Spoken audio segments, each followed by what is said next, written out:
This is an exquisite script, isn't it? You must have been turning each page.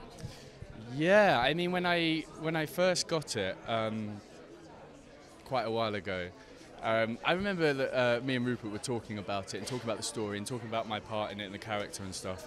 And then when I eventually got my hands on the script, I remember in my flat reading it, and I remember sitting in the living room. It was really late at night, and it was kind of like this glow coming in of the street lamp. So I was reading this thing, and I couldn't stop turning the pages, and I couldn't believe how beautifully written it was and well measured, and the story was just so fantastic. And it's one of the few scripts I finished, and I thought, I've got to read that all over again.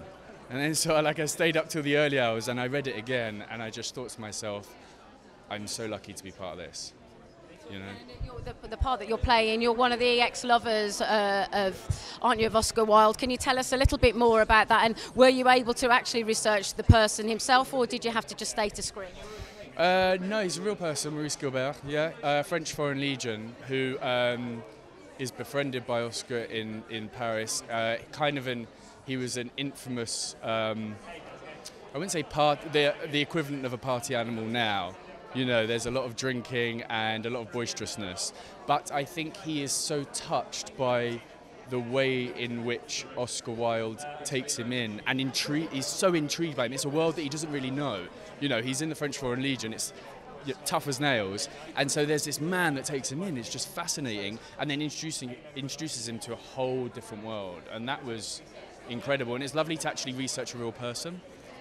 Because it doesn't happen often, so when you get to play a real person, it's really exciting. And was it exciting as well when you're working with Rupert, who really has become an authority, really, hasn't he, on Oscar Wilde?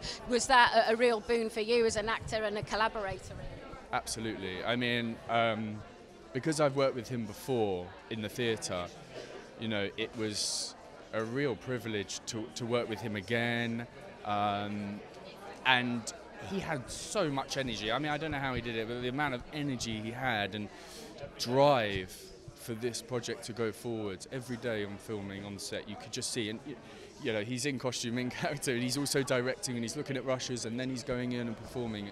And that's quite uplifting for the rest of the cast. We just come on and we just got to do our job and act. But he has all these other different jobs after filming as well, in post. Like, it's totally unbelievable what he's done. I was just like quite incredible. Was that like a That was a champagne, yeah, through the roof champagne. Very Oscar Wilde. Yeah, very decadent. And talking of decadence, I think what this film does as well is it deals with the sort of homosexuality with decency, doesn't it? Really, it's not gratuitous. It doesn't. No, it's not gratuitous, but it is raw. I mean, it's not looking through it with rose-tinted glasses or that kind of lens, which actually, arguably, maybe some incarnations of the Oscar Wilde story do.